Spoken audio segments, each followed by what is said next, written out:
My friends, to God be the glory. It's raining this side. I did work a bit, remove some weed because it was just light but consistent rain, which is the soil is wet. Then I was forced to watch. I thought I was going to watch it on YouTube, to watch the Madlanga Commission on ENCA, and then the professional, the expert they invited was Professor Golofelo Rakubo. What a breath of fresh air. The commission itself, when it started, Advocate Terry Mutau SC made a presentation sort of laying out how, talking about the procedure and telling the audience that the commission has not formed an opinion about anything. They are coming into this very objective. And Lieutenant General uMkhwanazi, very cool, very articulate, relaxed, and knowing what he is doing. And Advocate Mahlape Sello, the evidence leader, Advocate Mahlape Sello SC, doing an excellent job. I've seen this advocate, I think she was also in the Zondo Commission. The difference between this commission and the Zondo is that this one was established to probe the allegations that were made by General uMkhwanazi. So I wouldn't say it's not as complex as Zondo Commission, but the simple way, the approach is quite simple, not easy but simple, simplified by the experts, those legal gurus, and very cool, friendly commissioners, the friendly chair, Judge Madlanga, very cool, collected, and rational. There's a lot to take away from today's sitting. One thing, my friends, more especially the students, you see what your education can do for you. These people who go around saying they are useless degrees, you must not listen to them. There's something that King Misuzulu says all the time. He says, "Nibezwe." You must hear them, but not listen to them. That's what can be translated in isiZulu. You see some of the responses. I'm not going to go deep into it. You can see that the way he was being led and the way he was responding, he was giving some reasoned argument about why he thought Minister Mchunu was interfering. One was that he had not received any briefing or any report, formal report, about the task team, political killing task team. Secondly, he was a chairperson of an interministerial committee. So by actually dissolving that task team he was actually usurping the work of the committee. The question is who mandated him. But I'm not even interested in going into that so far. And for me, it's just that I am very impressed with the clarity of expression in that committee, the way it was going around doing its work, being led by Advocate Mahlape Sello.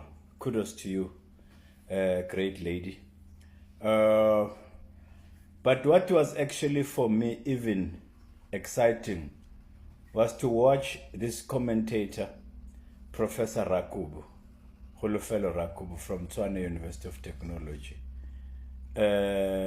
Very calm, collected, and very rational in her reasoning. He kept on saying, what a day. Now we're getting evidence of this and that. And then when the anchor said to him, talked about the blurring of lines between operations and policy, she responded in a very intelligent way and says, yes, but those lines maybe were blurred because of the practice by his predecessors, and maybe not understanding the relationships, which is so true. In fact, I posted a video some time ago during those riots in 2021 when Minister Bekele broke the law, when he was shown a certain old woman, I think she was in her 80s or even 90s, who was arrested for stealing property. And then she said, hey, go. She released a person, a minister releasing a person who had been detained. Illegal. So he thought he had power. So I said, so this is why I say some of these politicians have no clue, their education or maybe lack thereof has not actually helped them. Now uMkhwanazi's education has really helped him because he's aware of the issue of hearsay evidence. He's aware of the issue of the need to give evidence, to give believable, plausible evidence to support the allegations. But I was really impressed by the simple way. You know what my friends doesn't impress me with some of the commentators is when they become very flamboyant in the way they speak and they talk a lot of tautology, a lot of, like they enjoy listening to maybe they get overwhelmed by cameras. It's like they try to listen to the sound of their voice. They enjoy listening to the sound of their voice and trying to sound very academic or intelligent or deep in their reasoning. Sometimes it doesn't work that way. Professor Khulufelo Rakubu was very original, very much of a sound mind. In fact, I've criticized without mentioning people because I don't want to sound like I like demeaning people. But during elections, for example, there are commentators who have actually commentators I can severely criticize, but I don't. Some of them are children of the elite. I know them. They go in there, more especially those who are used by ENCA. They go in there and you can see, listen to them, you know how they speak. They are not themselves. They're trying to be like those flamboyant, insightful commentators from CNN, and they lose their originality. And once you do that, as any person from any country, you lose your originality. You try to be someone else because that person is a celebrity. Then your analysis gets lost in the translation. We lose you completely. So I really loved listening to Professor Rakubu. Very simple, straightforward, yet insightful.